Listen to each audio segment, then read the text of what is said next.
Hello, Kansas fan. We've got some trade ideas that you guys sent in, topics like Myles Garrett and Kupp, just to name a few.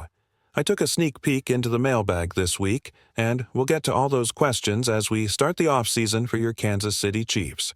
We'll be discussing everything from the draft to trades, free agency, and much more. Before we dive in, don't forget to subscribe to the channel, like this video, and press the bell icon so you won't miss any updates. Now, let's jump into the new news. Our first question comes from Trey, who asks, "Do you think Kingsley will be the answer?" Honestly, Trey, I'm not sure. Right now, I'm leaning towards no based on what we saw in 2024. If you look at Kingsley's numbers, it wasn't a great year. He played less than 200 snaps before ultimately losing his job. Still, Andy Reid has a lot of faith in Kingsley. They saw something they liked during training camp and preseason, so they gave him some time to improve after a tough start to the season. The grades weren't great, but if they can help him find the form he showed before the season began, that could be the solution for the offensive line. However, based on what we've seen so far, I have my doubts. I hope Kingsley can turn things around, but I think it's fair to be a little concerned right now. I trust Brett Veach, but he and the team need to nail this offseason and address the left tackle position. The goal is to make sure Patrick Mahomes isn't running for his life out there. Let's be real for a moment. How long have we been having this left tackle discussion? Way too long. Think back to when we had Eric Fisher. He was doing a solid job as a former #1 overall pick, but then he gets hurt and his career ends. After that, he went to Indianapolis, and things got pretty bad during that Super Bowl against the Buccaneers. Then you bring in Orlando Brown, who was supposed to be the long-term solution, but negotiations didn't work out, and that didn't pan out either.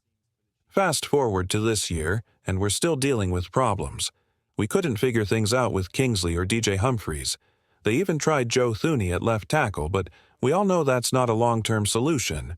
How is it that, 5 years in, we still don't have an answer at left tackle? I expected more from Brett Veach. Don't get me wrong, he's done a fantastic job overall, but it's frustrating that we still don't have a solution for this position. And now, it's cost us 2 different Super Bowl attempts because the offensive line situation wasn't sorted out. I know some of you will argue that Joe Thuney played well in the Super Bowl, but let's not forget, left guard with Mike Remmers was a disaster. Thuney should have been playing there instead. You should have had a better solution at left tackle by now. I trust Brett Veach, but how is it possible that we still don't have this figured out? Honestly, it's getting pretty inexcusable at this point. Trey King writes in with a $2 super chat, asking, "Realistically, do the Chiefs go after Trent Williams?" I don't see that happening. Maybe I'm missing something, but they just gave him a new deal before the season started with San Francisco. I can't imagine they'd move on from him. He's the greatest left tackle in the history of the game, and I've been a huge fan of his since his Oklahoma days. He's been outstanding, but I'd be surprised if he ever became available. Even if he did, how much longer is he going to play? You'd be right back to square one, looking for another left tackle. So, yeah, I have my doubts about that happening. When it comes to trading for Myles Garrett, he's been the best defensive player in football over the last several seasons. Even with all the double teams he faces, he still puts together 14-plus sack seasons, gets after the quarterback, and forces a lot of fumbles. He's just dynamic, and he's right in the prime of his career. I do have some character concerns, though. I can't forget what happened with my guy Mason Rudolph a few years ago when he hit him with his own helmet. That wasn't a good look, especially when Garrett lied about it afterward. But despite that, Myles Garrett is an incredible football player. Now, there are 2 big obstacles to trading for him.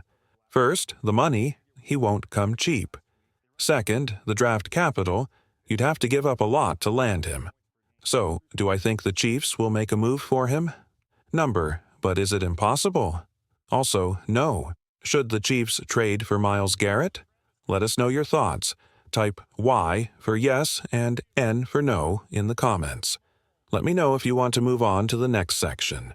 We've seen your favorite players during the game, including events like the 3-point contest. Now, let's dive into some of the other topics. With the NASCAR season starting up, I'm excited to see how things unfold. I'm going with Ty Gibbs for this season. He's the grandson of the legendary Joe Gibbs, and he's driving for his grandfather's team, Joe Gibbs Racing. He hasn't won a race yet, but I think he's going to snag at least one victory this season. I'm betting on him to win more than one race this year. Also, my brother from another mother, Tyler Reddick, is someone I'm keeping an eye on. I think he's going to have a great year and win more than 3 races. If I put $20 down and both those predictions hit, it could turn into $60.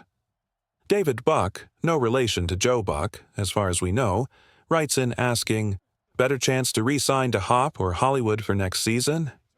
I think there's a better chance that Hollywood Brown comes back. DeAndre Hopkins really fell off towards the end of the season. We all saw the dropped pass in the Super Bowl, even though he did catch a touchdown. Hollywood was supposed to be a big part of the offense, and while he had that injury that kept him out for most of the regular season, the team seems much more optimistic about him than D-Hop. So, I expect Hollywood to be back, but I don't think D-Hop is coming back. I think the Chiefs, along with other teams, are just going to wait it out and force the Rams to release Cooper Kupp. Once that happens, he'll hit the free agent market. Kupp is older now, and he's had some issues staying healthy. I could see the Chiefs signing him as a number 3 receiver. While he's not the same player he was when he won the Triple Crown in 2021, with nearly 2,000 yards and 16 touchdowns, he's still had a solid career. However, he's slowed down a bit, and with his injury history, I don't think it's worth giving up trade assets for him when you could potentially sign him for less as a free agent. Should the Chiefs trade for Cooper Kupp? I'm typing P for pass. What do you guys think? Type T for trade and P for pass in the comments and let us know your thoughts. I'll say this. I've heard that Rashee Rice could be suspended for his situation, so another wide receiver might be needed, someone who could step into the WR1 or WR2 role. Left tackle and right tackle aren't as big of a priority since Jawan Taylor's there, but I get where you're coming from. As for cornerback 2, I like Jalen Watson, but some more depth would definitely help. I do expect Rashee Rice to be suspended, but I don't think it'll be a long one. I'd be surprised if it's more than 6 games. Still, more help at receiver is needed, especially with the uncertainty around Hollywood and D-Hop. We think Hollywood will be back, but we can't say for sure yet. So, yes, I agree with you, Nathan. You're on the right track with those ideas. As for the last question, someone asked if the Chiefs should fire Matt Nagy. As of now, I'd be very surprised if that happens. I know some of you are frustrated with Nagy. This offense hasn't been as explosive as we're used to. But here's the thing. Andy Reid is still calling the plays.